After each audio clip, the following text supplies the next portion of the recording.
राधे राधे श्याम से मिला दे हमको, वो राधे राधे श्याम से मिला दे हमको, सांवरे का दर्श करा दे हमको, सांवरे का दर्श करा दे हमको, राधे राधे श्याम मिला दे, श्री राधे राधे श्याम मिला दे। श्याम है दीवाना तेरा सब जानते, तेरी हर बात को है काना मानते, कैसा जादू डाला ये बता दे हमको, वो कैसा जादू डाला ये बता दे हमको, सांवरे का दर्श करा दे हमको, राधे राधे श्याम मिला दे, श्री राधे राधे श्याम मिला दे। आप सभी पर श्री हरि की कृपा सदा के लिए बनी रहे।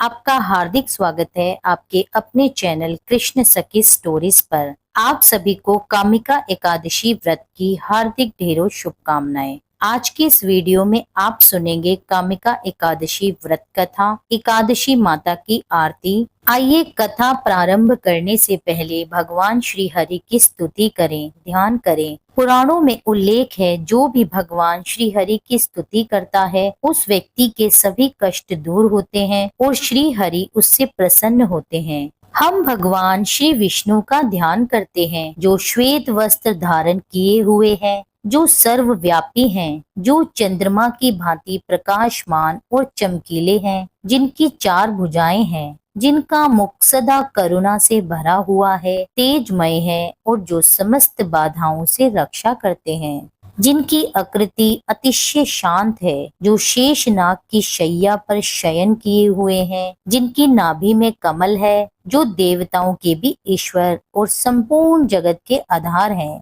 जो आकाश के सदृश सर्वत्र व्याप्त है, नील मेघ के समान जिनका वर्ण है, जिनके संपूर्ण अंग अतिशय सुंदर हैं, जो योगियों द्वारा ध्यान करके प्राप्त किए जाते हैं, जो संपूर्ण लोकों के स्वामी हैं, जो जन्म मरण भय का नाश करने वाले हैं, ऐसे लक्ष्मीपति कमल नेत्र भगवान श्री विष्णु को मैं प्रणाम करती हूँ। भगवान विष्णु का मंगल हो। जिनके ध्वज में गरुड़ है उनका मंगल में हो, जिनके कमल जैसे नेत्र हैं उनका मंगल में हो, ऐसे प्रभु हरि का मंगल में हो। ब्रह्मा वरुण इंद्र रुद्र दिव्य स्त्रोतों द्वारा जिनकी स्तुति करते हैं, सामदेव के गाने वाले अंग पद क्रम और उपनिषदों के सहित वेदों द्वारा जिनका गान करते हैं, योगी जन ध्यान में स्थित तन्मय हुए मन में जिनका दर्शन करते हैं, देवता और असुर गण जिनके अंत को नहीं जानते, उन देवों के देव को मेरा नमस्कार है। आइए कथा प्रारंभ करते हैं। धर्मराज युधिष्ठिर भगवान श्री कृष्ण से कहने लगे कि हे भगवान, मैं आपको कोटि कोटि प्रणाम करता हूँ। मैंने आपके श्री मुख से आषाढ़ मास के शुक्ल पक्ष में आने वाली देवशयनी एकादशी के महात्म्य को सुना। अब कृपया करके मुझे श्रावण मास के कृष्ण पक्ष में आने वाली एकादशी के बारे में भी बताइए। धर्मराज युधिष्ठिर की ये बात सुनकर मनोहर मुस्कान वाले भगवान श्री कृष्ण कहने लगे, हे धर्मराज, जो प्रश्न अभी अभी तुमने किया है वही प्रश्न लेकर परम शुद्ध भक्त देवर्षि नारद एक बार सृष्टि के रचयिता श्री ब्रह्मा जी के पास गए थे। उस समय उन दोनों के बीच में जो वार्तालाप हुआ उसी को मैं तुम्हें सुनाता हूँ, ध्यान पूर्वक सुनो। ऐसा कहकर भगवान श्री कृष्ण ने कथा कहना आरंभ कर दिया। भगवान श्री कृष्ण कहने लगे, हे धर्मराज, एक समय की बात है जब इस चराचर जगत में भ्रमण करते हुए भगवान श्री हरि के परम भक्त देवर्षि नारद अपने पिता श्री ब्रह्मा जी के पास पहुँचे। आप तो जानते ही हैं कि नारद मुनि सदा विचरण करते रहते हैं। वे एक स्थान पर कभी नहीं ठहरते और उनके मन में सदैव कोई न कोई जिज्ञासा और लोक हित के लिए कोई न कोई प्रश्न अवश्य होता है। हाँ, ये बात भी परम सत्य है कि उनका प्रश्न सदैव मनुष्यों के हित के लिए ही होता है। अब तुम सुनो, एक ऐसा ही प्रश्न उन्होंने ब्रह्मा जी से भी पूछा। वे कहने लगे, हे कमलासन, हे परम पिता, पवित्र श्रवण मास की कृष्ण पक्ष में कौन सी एकादशी आती है? इसकी पूजा विधि क्या है और इस व्रत में किसकी पूजा करनी चाहिए, इस व्रत के करने से क्या लाभ होता है, कृपया करके आप मुझे बताइए। नारद जी के इस प्रश्न को सुनकर श्री ब्रह्मा जी कहने लगे, हे नारद, लोक कल्याण के लिए जो प्रश्न तुमने मुझसे किया है, अब उसका उत्तर भी सुनो। श्रवण मास के कृष्ण पक्ष में आने वाली परम कल्याणी एकादशी को कामिका एकादशी कहा जाता है। यह एकादशी इतनी पवित्र और पावन होती है कि उसके स्मरण और श्रवण मात्र से वेदों में वर्णित वाजपेयी यज्ञ करने का फल प्राप्त हो जाता है। जो मनुष्य इस एकादशी के दिन चतुर्भुज रूप में शंख, चक्र, गदा और पद्म धारण किए हुए भगवान श्री हरि की पूजा करता है, उसे हर तरह के पुण्य के फल की प्राप्ति होती है।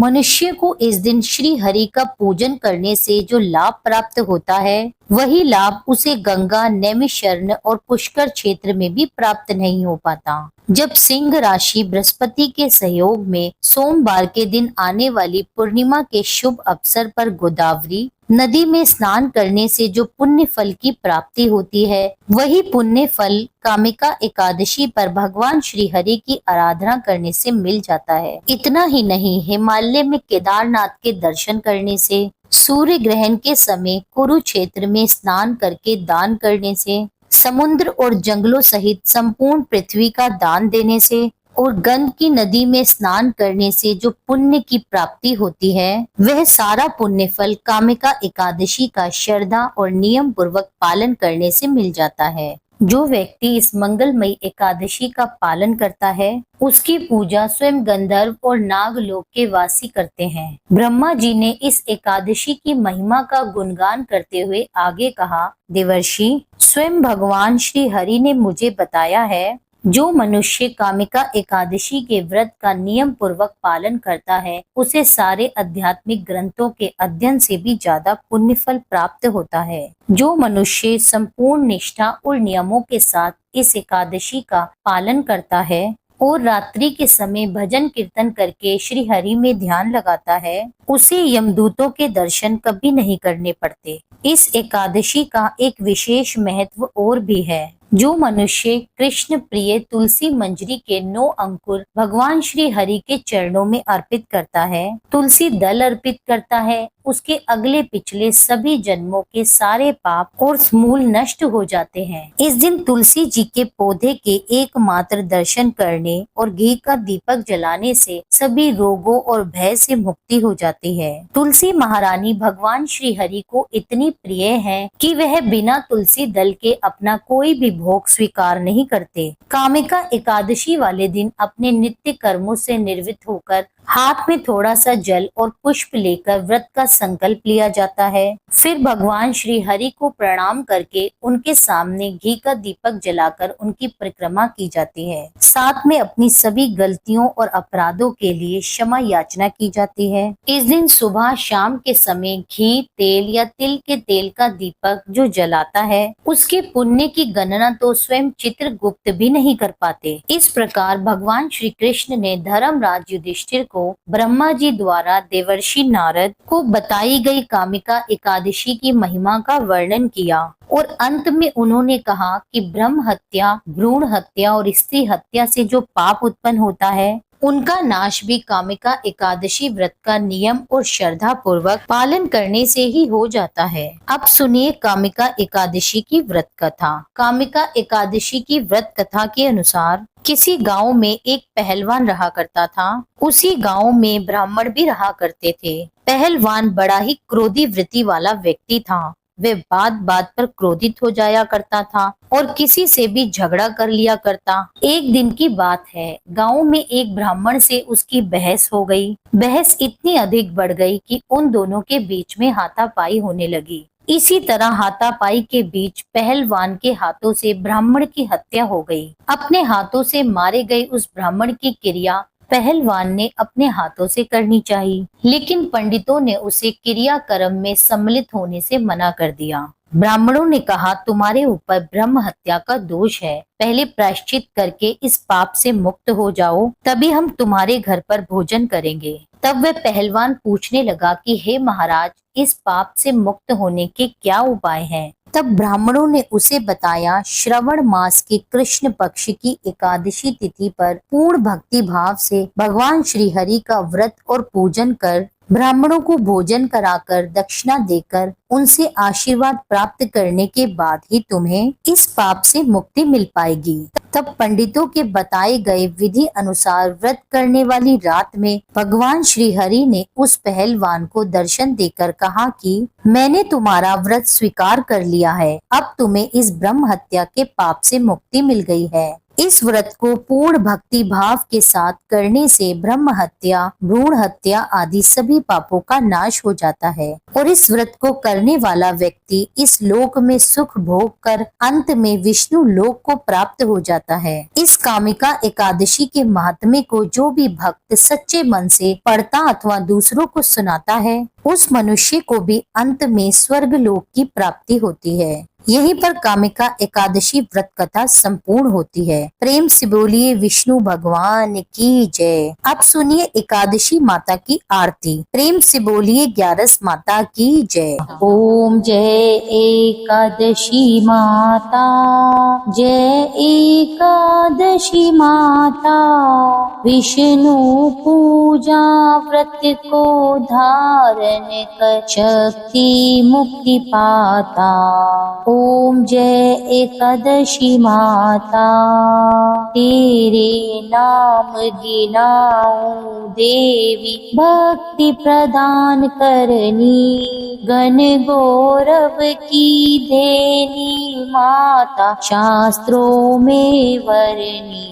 ओम जय एकादशी माता, मार्गशीर्ष के कृष्ण पक्ष की उत्पन्ना, विश्व तारिणी जन्मी, शुक्ल पक्ष में हुई मोक्षदा, मोक्षदाता बन आई। ओम जय एकादशी माता, पोष के कृष्ण पक्ष की सफला नामक है, शुक्ल पक्ष में होए पुत्रदा, आनंद अधिक रहे।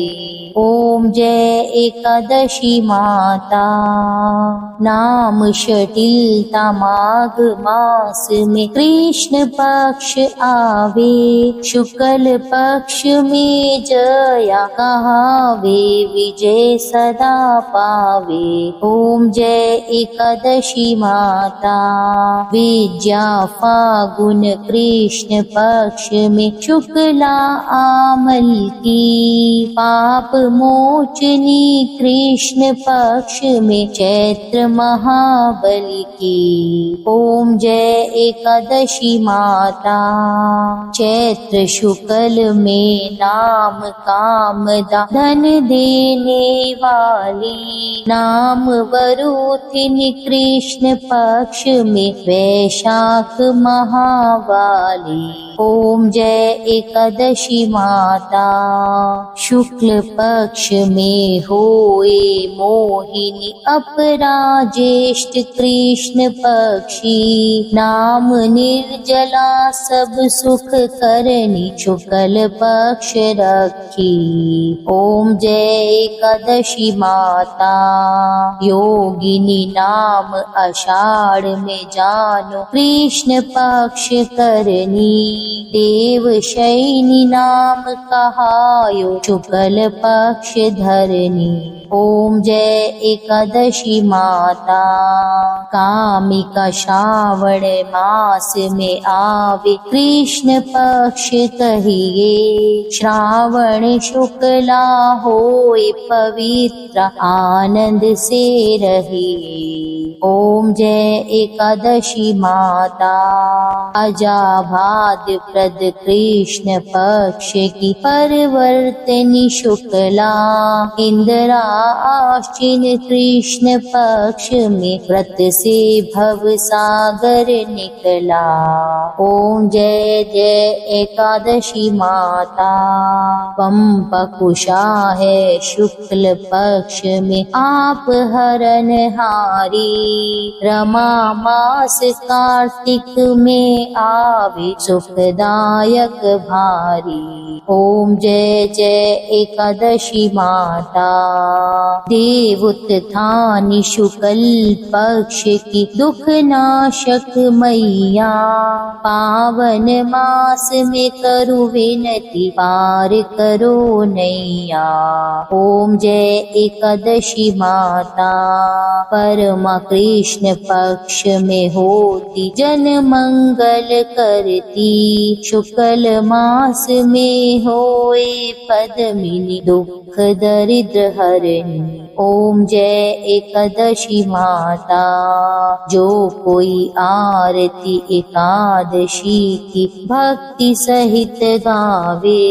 जन गुर दिता स्वर्ग का वासा निश्चय वह पावे। ओम जय एकादशी माता। यह थी कामिका एकादशी व्रत कथा। उम्मीद करती हूँ ये कथा आपको पसंद आई होगी। वीडियो पसंद आई हो तो वीडियो को लाइक करके मेरे चैनल को सब्सक्राइब कर लीजिए और वीडियो को ज्यादा से ज्यादा अपने फैमिली और फ्रेंड्स के साथ शेयर कीजिए। मिलती हूँ आपसे एक अगली वीडियो में। जब तक के लिए जय श्री राधे।